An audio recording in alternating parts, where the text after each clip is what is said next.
Cleveland Clinic, Florida provides individualized treatment plans for excellent outcomes of health problems ranging from the most common to the most complex, even in cases considered untreatable by others. Cleveland Clinic, Florida. Every life deserves world-class care. All right, welcome to the KVJ ATS Podcast. Kevin's eyes look insane, but he's got new hair. Virginia is a witch and she farts in her chair. Jason is a spaz who's got an old man's ass. Welcome to the After the Show Podcast. All right, here we go. It is Wednesday. KVJ After the Show Podcast. We got Virginia back with us today. Yay! Terrorizing you again. Yeah. You didn't like your little vacation? Whatever. I don't fucking sweat the witch. Bring that shit on, dog. Well, I got a ton of emails here, some of them directed to Virginia. So if you'd had a comment to her, we'll get to those hopefully coming up today. Got quite a story here from Nicole.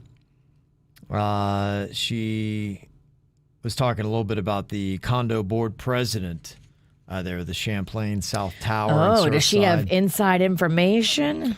Well, she said Jean Wadnicki, she's the one I was reading the comments from her. She's in the news today because she had said that it had progressively gotten a lot worse since they had the engineer out in 2018 that said there were some significant problems going on here, and your costs are at least starting at $7 million. And so she's the one that was in the news today. She's the wife of a general surgeon, Dr. Henry Wadnicki. His condo is in the tower still standing. She said, I work with him at Mount Sinai, and he was able to escape when the building went down. Unfortunately, orthopedic surgeon Dr. Brad Cohen was not heard from. He reportedly lived on the 10th floor in the part that went down.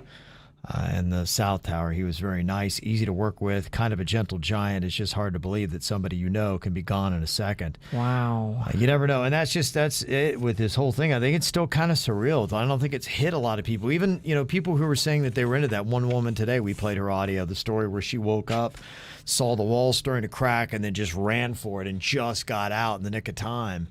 She just, even her and her son is like going, it's 2 days later, or they were saying even 2 days after the fact, it hadn't even really sunk in. It's just so surreal. And I think that's kind of it. I just don't think a lot of people was like, there's 150 freaking people missing. It's almost too much. Like I can't process it. We were watching it, the building collapse yesterday, me and Denny's, and it is surreal because people are just in there chilling. Home from work, about to make us, they're up making a sandwich, whatever they're doing, and then that happens. It is surreal. Well, and it's sad. It's just something you'd asked me earlier, and I think that it's going to be a while before many of us go into any kind of high rise in South Florida, especially if you're near the beach and wondering just how secure is this building? When was it built? How many other buildings are suspect? And the other thing that really came through, too, that I'm unaware of, but the comment happened several times of how many shoddy engineering firms or construction crews. Somebody had said, I was making condos in Miami Beach for a while, and we noticed that they were watering down the concrete. Oh, boy. And I think there's been some shadiness that has happened, and the guy who put this condo together, he died in 2014, but this was a guy that faced other kind of charges. He looked like a very unscrupulous kind of person from some of the charges and convictions that he had previously unrelated to this. Oh, no. So he might have used less than the best when it came to building this building, and so it was going to fall quicker than anything else? It's going to take a while to sort out what exactly happened, but these are all the things that are flying around now. So many questions, no real answers. I'm just only telling what the questions are that are out there, and people saying, well, could this be a possibility? Do we really need to start shining a light on shady building practices that are happening in South Florida, and how many buildings are in question? You could probably give them a rating for sound and structure, and what is the rating that your building gets? And anytime you go to any kind of on the beach hotel from here moving forward, you're gonna be looking for cracks. Yeah. Oh, I'm gonna be going to the one story. I didn't like big buildings as it was. Only Motel 6s in the middle of the state. Y'all know me. We stayed in that one building in Oregon. I think I was on like the 11th floor. Then I was in Jersey. I was on the 18th floor. Fuck that. Never again. In Oregon, we were on the 3rd floor. No, I had to change rooms. There was a room in Oregon I had to change because I was on the 11th floor, and then I moved to the 3rd floor. It was a fucking nightmare. Yeah. The one in Jersey was on the 18th floor. Oh, my gosh. Yeah, it was awful. Remember that time we checked in New Orleans, and they gave you the penthouse? That was so funny. I don't. Every time I go to a building, it seems like they put me in the highest one. I want to be up there on the top floor for the beautiful view. I never get upgraded to the penthouse. That's major baller. Yeah, I want just I want the closet downstairs. I'm cool. It was the janitor's closet. Yeah, I'm good. Mm-hmm. So the stories that are coming out now, and you're getting more and more of these, are just really kind of unreal. And so maybe it starts to sink in because this just isn't something that happens. You know, buildings in America don't go down like they were just detonated. That just doesn't really happen. It did. It looked like it was detonated when you saw it. I mean, you have to go back to the Oklahoma City bombing or something like that, where it's just okay. You have buildings that come down like that. I mean, how often does this happen? Where a building, why people in it just fall down out of the blue? It doesn't happen that often. It doesn't happen. No, I guess that's where you get your peace of mind, and I'm going to carry that with me. I don't think that's going to be it, but it will be something. There will be many buildings I've already been in, and I'll continue to go into, that you'd be like going, oh boy. That looks suspect. Yes, just keep a listen for any kind of rumbling noises and know where the exits are. So, sad stuff, and everybody who's down there, it's amazing work that what they're doing. I just hear that the discovery, it's tough for them because how hard it is to go through all of that rubble, and you've got anxious families, and apparently things are getting very tense, so a very tough situation.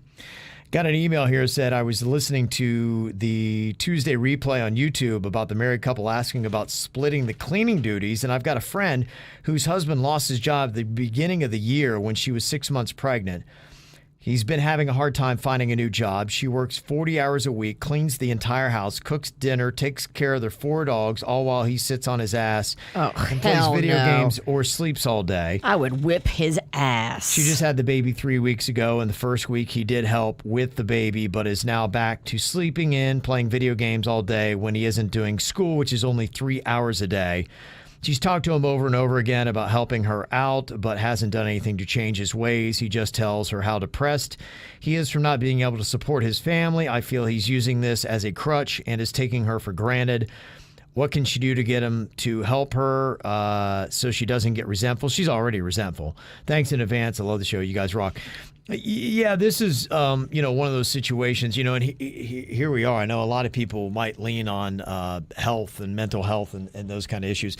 I tell you what, when you're up and feeling productive, I've read this, and it is simple things. They say one of the first things to do when you get up in the morning is make the bed. It just kind of sets yourself in a mind of when things are together and you're kind of doing positive little things throughout the day. It really does just motivate you to get stuff done. When you're lethargic, it's not a knock against video games, but I think, for all good things, when you have other responsibilities, those need to be done. Then you play video games. That's just called being an adult. Until video games start helping you pay the bills, you don't get to sit around and play video games. There are plenty of places right now looking to hire people. Lower your standards and go get a job. Stop being a leech. Oops, I just spilled my Kool-Aid into the video game system. Yeah. Exactly. Oh, rats, it doesn't work. Yeah, you've got to, just tell this person, say, hey, look, this isn't fair. This isn't a relationship. I'm doing everything and you're doing this. And especially since you're only doing 3 hours of school, you should be doing all this stuff. Let me show you how to do it well. And you've got to start taking on some of the burden, and just don't take it. Just say, I'm not going to live like this. Say, you're going to get off your ass and you're going to start doing some stuff to help, or I'm just going to leave. We're going to have a different housing situation. I'm going to leave you. I agree. That's the only way to do it. It's none of this, oh, I wish he would, shucks. No. Grow a pair. Yeah.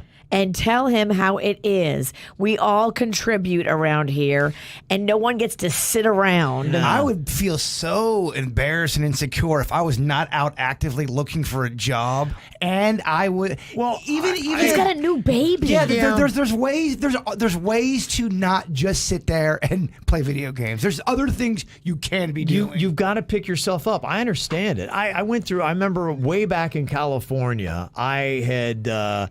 I didn't have a job. I got out of it. I didn't really know what I was going to do. And I had days where there was nothing for me to do. And I don't know why. I was sleeping like 14 hours a day.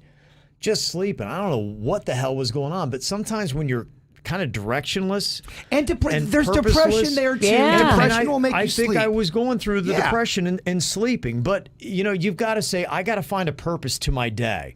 I need to get up. I need to set an alarm. I need to make things happen. I need to really kind of change my perspective because I'm bringing a lot of things down and I'm unfairly overburdening my partner. I think there's times where you can get yourself in a rut where you're basically shooting yourself in the foot every day because I'm so depressed, so let me sleep because I'm depressed, and that's this vicious cycle. I had to slap myself you gotta around. Get out of it. I had to say, find something to do, dude. Figure out where you're going to take yourself. And it was thankfully only a couple of weeks or maybe a week that I was like that. And I'm like, okay, I'm going to get up and get this thing going. But you got to kick your own self in the ass. And if he can't do it, take him to therapy and have a therapist help him come out of this depression. But at least you're doing something. You have to feel like something's moving forward to a cure. I can't stay in this situation of dysfunction every day. Playing video games. Get the hell out of here with that. That ain't happening. No. Let me introduce you to a woman called the Mexican Queen. Oh, she'd whip his ass. She wouldn't know. There'd be zero tolerance for that. Zero tolerance. She would have no sympathy for you, jackass. Jesse from Marietta, Georgia said, listen to Tuesday's show about chores. My husband and I have been married for 7 years. We got 2 small kids, 2 and 4. When my first kid came along, we hated having to take time every Saturday to clean the house, which meant we were missing out on family time and having fun. Cleaning was such a pain in the ass and not how we wanted to spend our weekend downtime. We both work full time. Right before our first child turned 1, we decided to hire a cleaning person to come every 2 weeks. Life changing. In the meantime, we obviously keep the house tidy, but it's so nice not having to worry about the deep cleaning bullshit. My tip, outsource where you can. And as for pitching in, my husband doesn't see messes. He and I clearly have different standards, and that is tough when you're set like that. Clutter drives me nuts. He told me when we were dating that he recognized this about himself and that he will never be annoyed by me asking him to do something, pitch in to help out. That's a lie. I will tell you, I tell my wife that because sometimes what'll happen is she sees something that she wants done, won't say anything, and then becomes resentful towards me because I'm not seeing it. And I tell her, I'm like, you have to verbalize that to me. I said, honestly, until you verbalize it to me, it's on you. I said, because we may have different standards on something. And I say, so you tell me, and then I don't do something. Now all of a sudden it's now on me. But she bitched at me. I said, that is on you. I said, because you never let me know that. And she let me know some things, and now I do them all the time because you let me know what your standard is, so I'll live up to it. So you can't hold someone to your standard and then quietly hold a grudge and be cursing him out under your breath. Right, and being that lazy son of they just may not see it or have that standard. So you got to verbalize that stuff. And it is on you if you are not.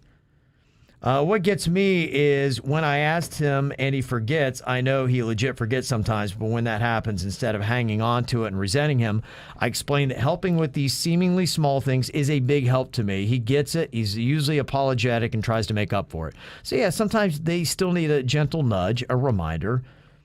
So yeah, she said, keeping score will get you nowhere because guess what? Each person always thinks they're winning. It's dumb. It breeds resentment. Tip 2, just say what you need and hold each other accountable. That's it. She's right. Good stuff. Got a lot of interesting stories about that shadow man. Oh, yeah. I got a bunch of comments, too. You find Shadow Man funny? Did you look like the Shadow Man? No, the Shadow Man's a ghost. I know, but they said Kevin looked like him in the insult song today. Slender Man, yeah. Slender Man, they yeah. did say he looked like Slender Man. Oh, it's different. Yeah, well, I mean, Slender Man, Shadow Man. She's kind of fucking it up, Kev. It's all right. I don't know the difference. Heather in Lakeward Beach said, so I'm catching up on the show Day Behind, talking about the Hat Man, and I'm freaking the F out. Vicky Ray may remember speaking to me last year, but I've been visited by somebody twice at night. I didn't give her any other details. She told me I had been visited by a shadow man in a hat, that he wasn't a negative spirit or trying to harm me or scare me. She said he was trying to reach out to me to tell me something because he could sense I'd be able to hear him or see him, but that he'd felt bad for scaring me and decided to leave me alone. I have no idea what he was trying to tell me because he never came back. I was in absolute shock at her saying these things. Here's what I saw. I vividly saw a man who wore a light-colored hat and a light-colored Cuban-style shirt leaning over my bed, staring me in the face. I couldn't see his face or any of his features because he was cloaked in shadows. All I could see anywhere there would have been skin with shadows. It was startling, so I naturally screamed and he vanished before my eyes. It happened twice in 1 week back in 2018. I told my roommate about this because she'd heard me screaming and was concerned, but I never told anybody else about it. I never posted about it online or anything, so there's no way Vicky could have known this other than she sensed the entity had visited me. There you go. She's a big fan of Weird and Whatever and had a interesting conversation. It's coming back soon, and we're going to be talking a lot about the shadow people, the man with the hat, because that's some of the stuff that's going on in my place in the last, I would say. Shadow people? Yeah, I've always had shadow people, though. Every place I've been at, there's been some type of, or some form of a shadow person there. The last place I lived at, he was the one walking down the stairs a lot when I was tending to Chewy. Oh, hell no. Yeah, but my guy was long, lanky, looked like dressed in black, and had a long hat. Okay. But yeah, that's what's going on again right now. This email said, when I heard you guys mention the Hat Man, I instantly got chills. The more details you provided, the less crazy I felt. I've never heard anybody else talk about a Hat Man, and I never researched it because I didn't want him to come back, LOL. The experience happened to me over a decade ago. I was facing the wall, laying in bed, and just started drifting off to sleep. My eyes were closed, and all of a sudden, I get blasted by an image of a scrawny dude with a wide brim hat. I shot my eyes open, and boom, he's on the wall, too.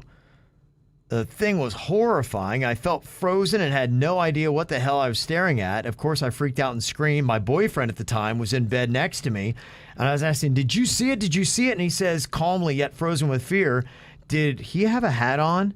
At that point, the feeling of evil was just oozing out of the room, and he said, we need to pray. And although I'm not a religious person by any means, I said, yep, as long as that bastard stays gone. Our Father who art in heaven.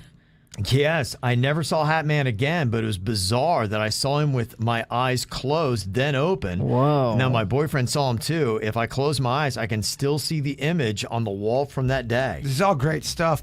I love these stories because either they're all making this shit up or there's something really going on out there. I know for a fact I know in my heart I'm not lying. When I hear those stories, I don't think they're lying because it all adds up. It's stuff I've seen before. They're giving me validation. Yeah. Yeah, I wouldn't think that they're making it up. I mean, maybe you could say, like, you think you're seeing something that is not there, but yeah, it is interesting, just the corroboration that so many people have on these stories. Well, how come there's so many people that are having these reports? It's kind of like when you see a UFO sighting and you have a ton of credible eyewitnesses there. You kind of have to go, all right, is there something going on? Is it not just in your imagination, Virginia? What the fuck? No, nothing? Silence? You hit me with silence? I'm thinking. The one time I don't want you to be quiet. I don't know. I mean, when a dude and his girl both see the same man in a tall hat. Yeah, they could. I mean, that's freaky. The naysayer would go, Bird, they clearly heard your segment a day ago. They're writing the email to get attention on the air. That's all this is. That's what the naysayer would say. But, I mean, we believe in people. Not all people. Not all people. But when someone tells you a story and they like put their reputation on the line, they're like, look, I saw this. My man saw this. It's something to me personally because it's something I've experienced. Then when you have other people writing it in with other details that we didn't talk about that kind of are the same, that's awesome. Very similar. Got a lot of opinions, too, about your lawn, whether you go grass or whether you go the artificial turf or maybe even something else. This email says, maybe look into a clover lawn. They're easy to maintain, drought tolerant. They handle foot traffic and pets well. Unless you're allergic to bees, then don't do it because you will die.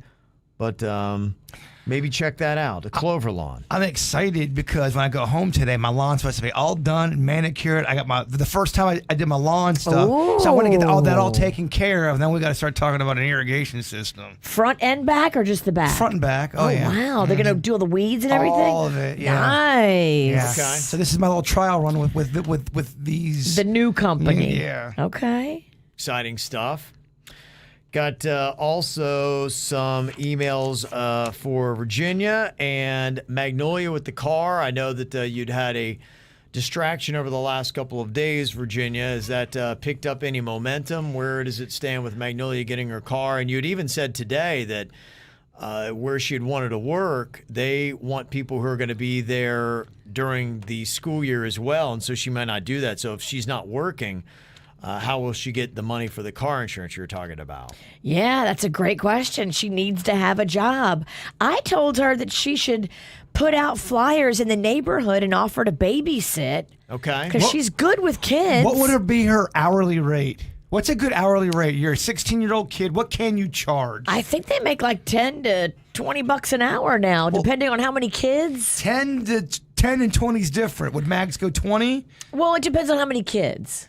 Okay, so one kid would be 10 an hour? One kid's probably closer to 10. 2 kids is probably closer to 20. Okay. That's pretty 3 good. kids? I don't know. I mean, that just sounds awful, but Would you trust a teenager with 3 kids? Is that too much? I don't know. 3 kids might be a lot for a teenager. Okay. I think 2 would be the limit that I would leave a teenager with. Okay, but she is going to be looking into that, maybe getting some money there. Yeah, she's going to have to. Mm-hmm.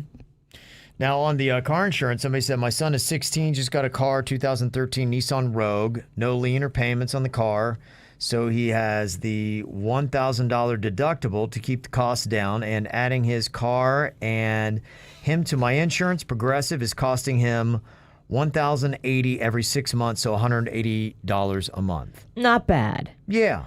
That is smart. Y'all got an older car. You paid it off, so there's no lien. Yeah, y'all did it right. You said good luck, and I had so much pushback with his car also. These kids are a-holes.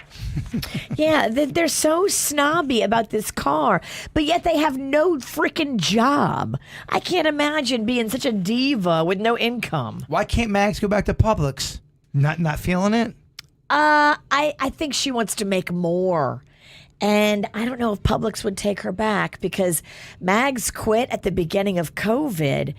And I think that if certain companies, if you quit at COVID and left them high and dry when they needed you, I don't know if they would hire you back. And I think Publix would probably fall into that because they needed people. And I was like, I'm so sorry. I love you, Publix, but I can't have my 15-year-old daughter here and risk her getting sick. It was just when everybody was panicked, you know? All morning long, ever since we talked about 4th of July food in the beginning of the show, I have been craving sweet coleslaw from Publix. Oh, yeah? It's like, it's Maybe aching. you should work at Publix. Yeah. I would love to work. They would want me to work He'd there. be in the back eating all the coleslaw. Oh, I would be in the deli a lot. I would be. You couldn't work in the deli. No, I couldn't. You couldn't focus. It would be fun, though. Doug sent an email, said, I've been listening to Virginia and the argument with Mags over the car, and I agree with Virginia, but it reminded me of when I was working in the high school. Most of the kids did not understand taxes. I mean, they thought if they had worked 10 hours for $15 an hour, they got $150. I used to explain to them about the IRS and Medicare deductions. It was an eye-opener for them. I wish the schools would teach it, but they don't. You're right. You are so right. Practical, real-life math that you need to know, they don't teach. Yeah, not on the standard testing. Don't get me started about that. So maybe she should sit down with her daughter, and actually all parents should do this with their kids and explain the deductions. So that is some, interesting stuff that a lot of kids don't really know. And there is a lot of stuff with that. I don't think a lot of parents do sit down with their kids and talk to them about that. In fact, I saw today 4 things about money every parent should teach their kids. Like 1, how to keep a budget. 2, the difference between stuff you want and the stuff you need, and telling the difference, like groceries, car payments, and rent. 3, save regularly and consistently, making monthly contributions to a savings account, creating that healthy mindset, and then talking about the importance of good credit. Start building your credit from the start, and if you do it right, it's a huge help later in life. Like, don't live outside your means, pay your bills on time, don't use credit cards or expect to pay them off, later when you get rich. So they say that's 4 things you should be teaching your kid. Doug also said if you guys are in Lakeland, it says there is a barbecue place called People's in Auburndale. It's great. And a burger place called Burger Barn, not far away. It's also great. But order their tater tots. Their fries are not good. Yeah, I will tell you, in Auburndale, oddly enough, there is a little taco wagon. I think it's at the 7-Eleven there. It's not too far when we go up to play softball there. It's close to where the racetrack is and the big softball fields they have in Auburndale. Man, they were legit Mexican. I got to tell you, it was good. They talk about tater tots in there. A lot of people don't do tater tots, and when they do them, they don't do them right. They got to be crispy on the outside, yes, soft on the inside, and properly salted.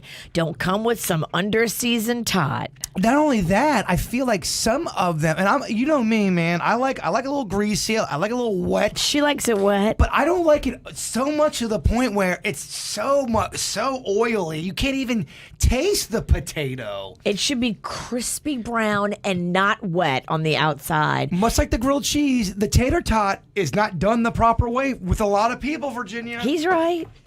Oh, but if you put tater tots in a grilled cheese, holy shit balls. Karen had sent an email, said, I just want to comment on Virginia's comment about getting good sleep after taking that growth hormone peptide. She talked about sleeping very deeply and having vivid dreams. Yes, and they told me I would, and then I did. So I don't know if it was psychosomatic or it was an actual thing.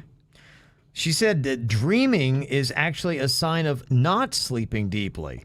She said if you look at a graph of the sleep cycle, you'll see that the REM dream cycle is considered light sleep and is the stage right before waking.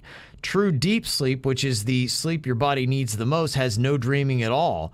Not trying to sway her either way, just wanted to point out if she ends up tired after several nights of vivid dreams, that is why. That's weird because I dream every night, and I know I don't get into that deep sleep. I can feel it because I'm waking up every fucking hour. So to get to that deep sleep, that is the goal, man. Holy shit. Can you get that deep?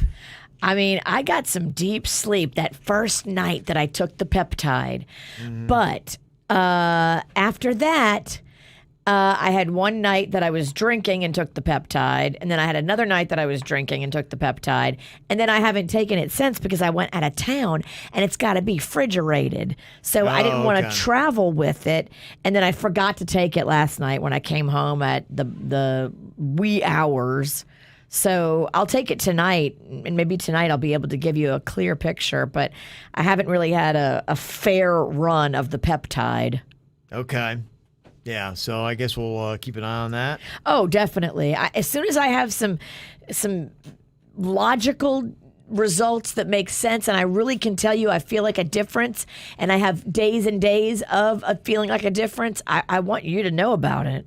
I was listening to this podcast yesterday in the daytime about how humans could possibly. It's obviously it's someone's theory, but it's about how humans and where do we come from, and are we descendants of aliens, and or did aliens help make us to speed us along with our progress by sleeping with us or impregnating certain It was one of those type of podcasts. Holy shit, did I have some weird dreams. My gosh. Oh, yeah. Oh, yeah. Were you banging an alien?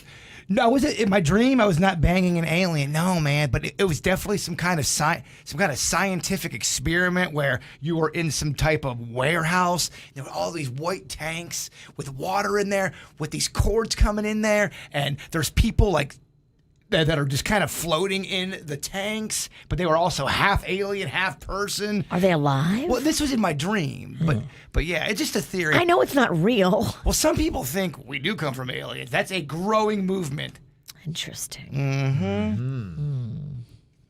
Yeah. I'll sort of. Somebody's got an awesome bakery for you to try out, Jaybird. They make a giant cereal cookie. If you haven't checked this place out, it is Sweet Thang Baked Goodies in Hobe Sound. I love that term, Sweet Thang. Mm-hmm. It's you like it because it kind of sounds sexual. Oh yeah, you want to get up in that sweet thing? I would love to get up in that thing. It's the Apple Crackle Bam Bam. It has Apple Jacks and Fruity Pebbles and Rice Krispie cereal incorporated into the batter, and it's filled with delicious marshmallow cream. Wow. I would fuck that thing. Or fuck it up, I should say. I would fuck it up is what I mean. Right in the middle where the marshmallow It's cream is. definitely going to be cream filled then. I mean, he is going to fuck the shit out I'm of going it. to fuck it up is what shit. You're right. I might fuck it too. Who knows? Yeah. Who knows? Good American stuff. Pie. There you go. All right. That Well, did look good, though. It yes, did. Absolutely. All right. Thanks for all the emails and for being here today. You can send them to us, mail@kvjshow.com, mail@kvjshow.com. Enjoy your Wednesday. We'll see you back here tomorrow. Cleveland Clinic, Florida provides individualized treatment plans for excellent outcomes of health problems ranging from the most common to the most complex, even in cases considered untreatable by others. Cleveland Clinic, Florida. Every life deserves world-class care.